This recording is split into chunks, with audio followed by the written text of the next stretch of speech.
Para rin naman sa mga bata, yung naging desisyon mo. But you know, Ninang Cathy, Bawal ang telepono sa oras ng trabaho. Inikot ni Aling Cathy sila Caroline at Irene sa restaurant nila na binili niyang kung may tanong sila ay lapitan nila si Aling Sweetheart na siya ang katiwala niya sa kanyang restaurant,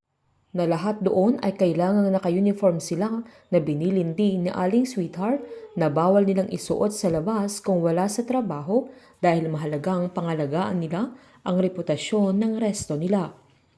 Agad tinanong na Irene kung magkano ang salary nila nang alam niyang minimum wage ay 2.5 per day, na nagreklamo pa na giniit pa niya kay Caroline na ang baba ng sahod nila doon, na pinaliwanag ni Caroline na 610 ang minimum na sahod per day, na mas nainis pa si Irene.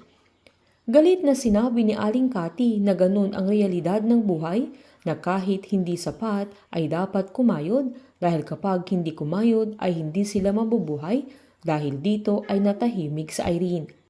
Habang namili naman si Bingo ng paninda nilang lumpia ni Snoop, na todo reklamo na ang kaibigan niya sa kakalakad nila dahil pagod na siya, pero giniit ni Bingo na malalasog ang lumpia nila kung lagi silang magpapahinga, na umangal pa si Snoop na pati lumpia ay ititinda na nila, sabay na paupo ito, kaya binalikan siya ni Bingo na sinabihan niyang sayang yung oras nila, lalo't hindi pa tapos ang challenge nila sa mystery box at wala pa silang nabebenta, na sayang yung kita nila, na exercise na din nila kakalakad, na nagreklamo pa si Snoop na nangangayayat na siya.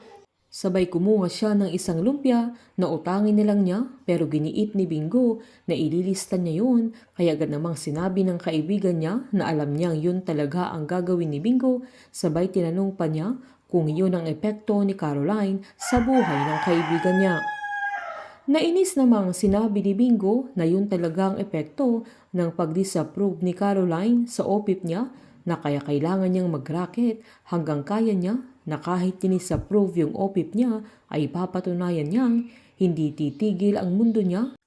dahil madami pang oportunidad, hindi lang yung pag-approve ng OPIP niya. Sabay pasigaw pa niyang sinabi na nagpapasalamat siya kay Caroline na dahil sa kanya ay mas ginanahan siyang kumayod, kaya pabirong tinanong ni Snoop kung okay lang si Bingo, na tinawanan pa ang kaibigan niya, sabay nagtinda na sila ng lumpia. Habang sa pag-uwi naman nila Aling Cathy sa bahay nila ay agad tinanong na Irene kung asaan ang mga guards nila, na sila dapat ang magbubuhat ng luggage nila, na agad namang sinabi ng matanda na nasa paligid ang mga security nila at yung mga luggage nila ay kailangan nilang hawakan ng tama para mabuhat nila ng tama, na napatawa pa si Irene at umalmang mabibigat ang dala nila, pero sinita siya ng matanda, habang si Caroline naman ay sumusunod sa lahat ng bilin ni Aling Cathy. Binilin pa ng matanda na pwede silang magpahinga sa sala pagkatapos nilang magtrabaho,